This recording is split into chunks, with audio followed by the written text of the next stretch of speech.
Second sugar beet lift going on today. They started in here yesterday, so there's 2 fields on this block of land. The first one was pretty good actually.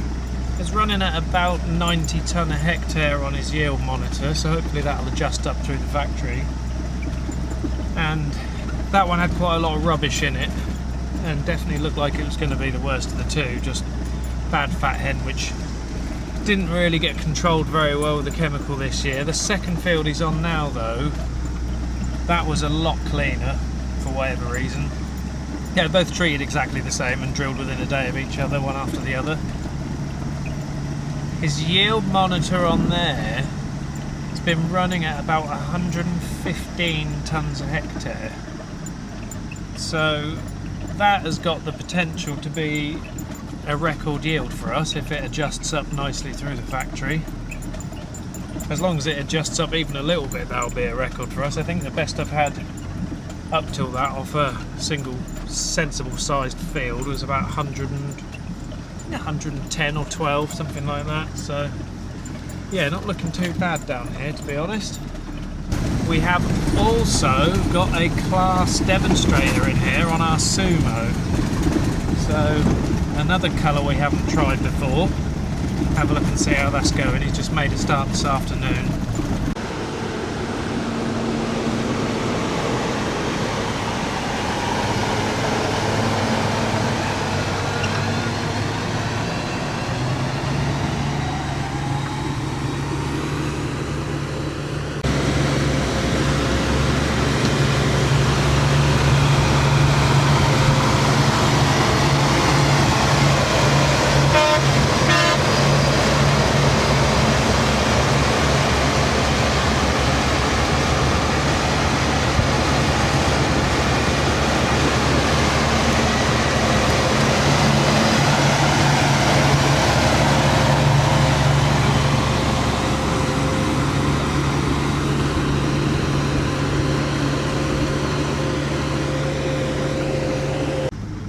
So BW Mac have given us this 930 to have a go with. Thought we'd try a Claas out. We've never tried one before. That is about 360 horsepower, so virtually the same size as our T8 really. I haven't been in it just yet, but I might see if I can just hop in and have a round with him and see what it looks like inside.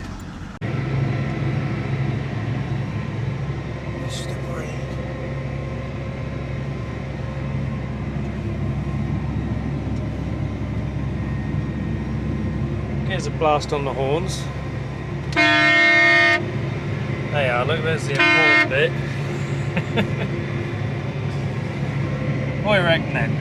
It's alright. Yeah, it's not too bad. It's not too bad, is it? No. Not bad cab. Yeah, cheap and cheerful, she's alright. Cheap and cheerful, you can't say that. Sam might see this. Well, I don't know how much they cost yet. 200k this one. Oh, is it? Yeah, this demonstrator. Yeah, So, right. all round about. Yeah, not bad old yoke. No, she's a bit fancy bit of land for it, really. Yeah, we ain't got anything else to go at, have we, at the minute? That's not giving it much of a test horsepower-wise on here, is it? But at least you'll see what they're like to use. Bloody fluffy old land. Getting a little bung up now. This was the side of the sugar beet I was on about, which had all the trash in it, so it's not ending up too bad. I think we'll get straight in that with the varnistat. If not, worst case scenario, we'll run a quick power harrow pass ahead of it. Do the job.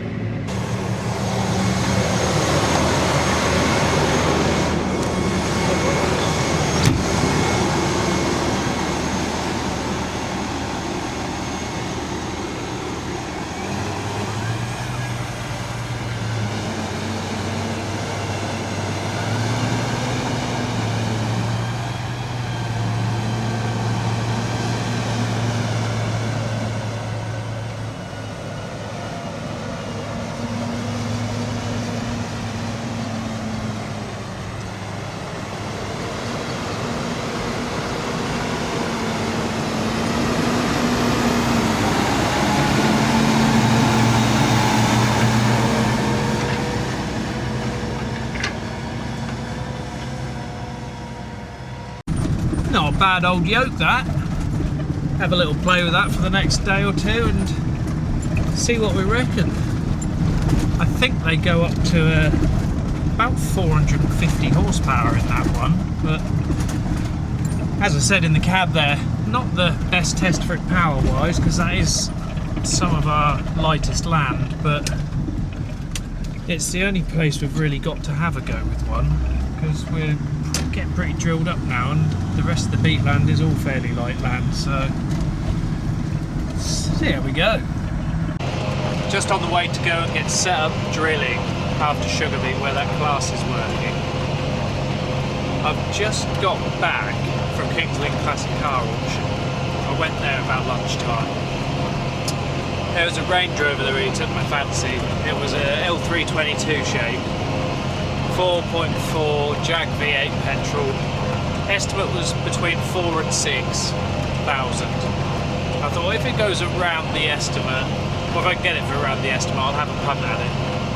It was in that really nice Tonga green colour. Nice spec, no nonsense on it, just a nice Vogue cream interior. Anyway, what a waste of time that was. It went for £10,700. So that turned out to be a massive waste of time. You guarantee if I didn't go, the opposite would have happened, wouldn't it? There's just two blokes who were both determined to have it, so they bid each other up from about £6,000 all the way to where it ended. A few things that I did like the look of, that I took an interest in, they all went well above estimate. So, never mind, anyway. We'll keep our eye out for another one, I guess. Probably save myself from buying a whole load of problems. So I'm going to go and have a couple of hours drilling this afternoon just to get set up, and then I will be back down there tomorrow, and I'll probably get caught up with the cultivator, I should think. Had a little bit of a hold up this morning because in typical form of new tractors, had a small breakdown on the Claas due to a sensor, easily rectified, but meant we're a couple of hours later getting started. It thought it was in park when it wasn't. And it just decided it didn't want to move, I think, but a quick plug-in with the computer sorted it out anyway. We're giving Mr. Hearn's front discs a little go on the Claas. I'll show you when I get down there. We were having a few issues with things flowing through the Sumo properly. There was quite a bit of fat hen in that first field, unfortunately, and it started pulling up and becoming a bit tricky, but the front discs seem to have helped a lot, so probably keep them on until we get across the block, because they seem to be doing a nice job, and I had been wanting to borrow them off him and have a little go with them, see how we got on with them. Essentially turning the mounted trio into a quattro, really, isn't it? Another set of discs on the front, and then just got the mounted trio on the back as usual. So we'll have a little look at that.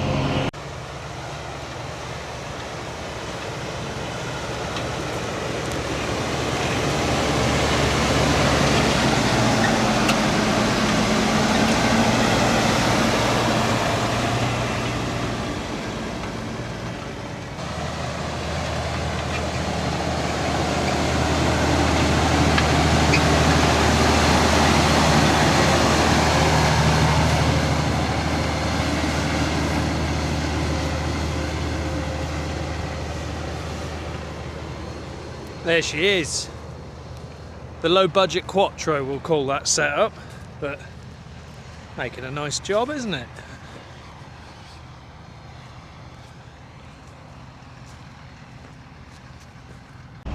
That'll do for this afternoon. We've got set up nicely. We've had a couple of hours drilling. It's Saturday afternoon, isn't it? Or early evening now. I think I better go for a pint, really. That'll make more sense than messing around out here in the dark, won't it? Catch back up with you tomorrow. Had a few mil of rain overnight. Not a lot. Certainly nothing that will cause any issues down here. Going pretty well. Just Sumo, Vardastat straight on top. The only thing down here is, which is a problem, and I was hoping Sumo and then Vardestat would be fine, but it's such light land. It's just the discs, I'll show you in a minute, the discs all get the silt stuck to them, ends up just pulling extra soil along so discs won't turn, and you're battling between getting the seed deep enough in your wheelings and not too deep in the middle of the drill. But we're getting on all right. It's just annoying. Discs keep stopping and then it just starts bulldozing. We'll go and have a look at that, I'll show you. Here, prime example, look on this edge.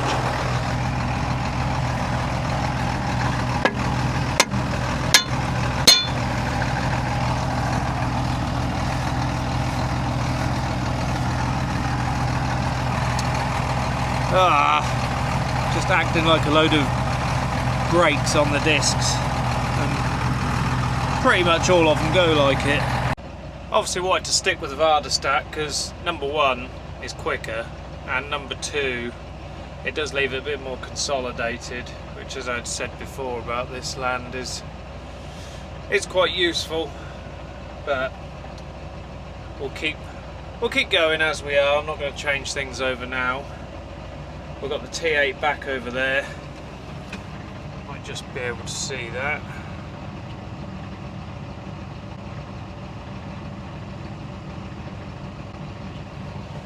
Got the front discs and the Sumo set up on that now. I think he's getting on fairly well. The Claas left this morning, and that's gone on for a demo not far from where we are actually, I don't think. I've changed back to Bamford seed now. I was drilling out the last of the Hexton and just finishing this field off with Bamford, and then we'll be moving next door to where the T8 is working now. Whilst I was out there to recalibrate for the Bamford seed, I scraped every disc. Let me scrape, there we go. Scraped every disc clean. We'll see how long that lasts.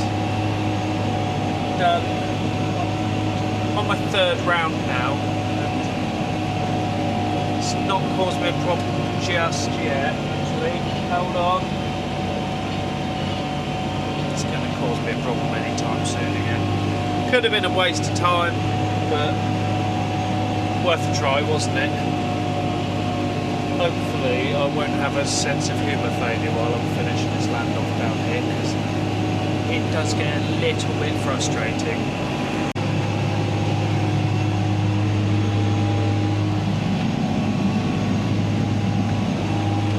Just started on the next field, and this half of the field, which is the far side from where I was in the last one, has got just the tiniest little bit more body to it, and the difference is amazing. Just singing along, not sinking out of sight, not bulldozing on the discs. So I'll leave you on that plus note for this evening, and I will catch back up with you tomorrow when hopefully we'll get this all finished up, and then we'll see what we're going to be up to after that. That'll be everything drilled up until the next bit of beets lifted in about 3 weeks time. But anyway, check in with you tomorrow.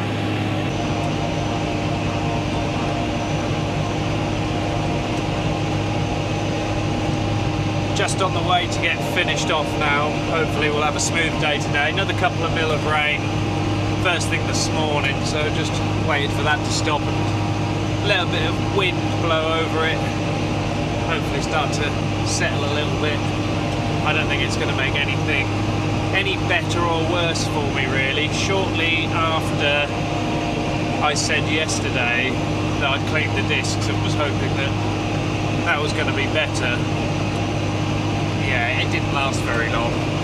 As you can probably see, it was starting to play up at the end of that video, but basically once it got dark I had about another half an hour or an hour, and I thought I'm going to leave this, finish it in the morning.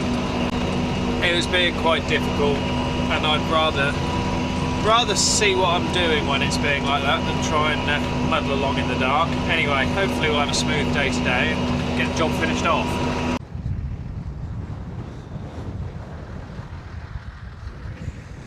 Certainly not being hampered by the tiny little bit of rain we had. Just wondering if I can get it a little bit more even in the wheelings depth wise, but it's so difficult on this soil. There you go, got some just in there, about 25 mil of cover on it. And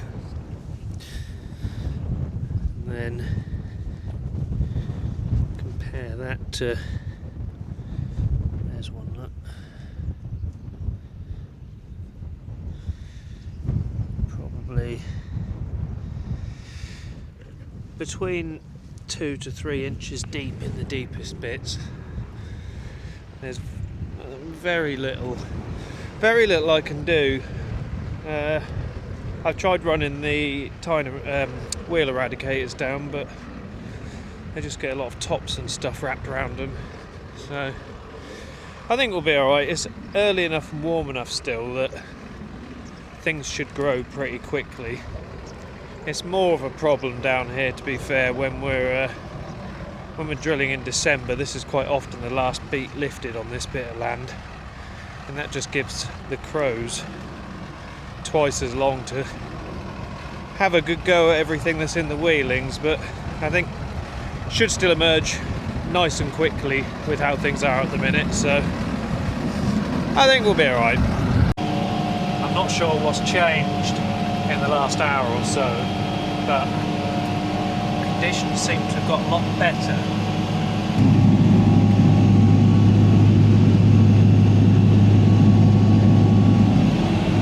Whatever it is though, it is making life much easier.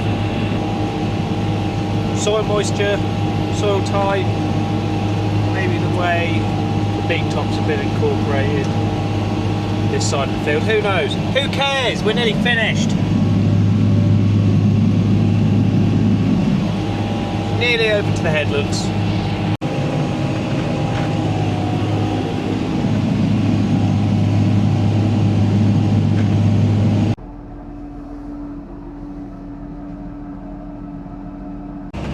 Couldn't have judged that much closer with the seed.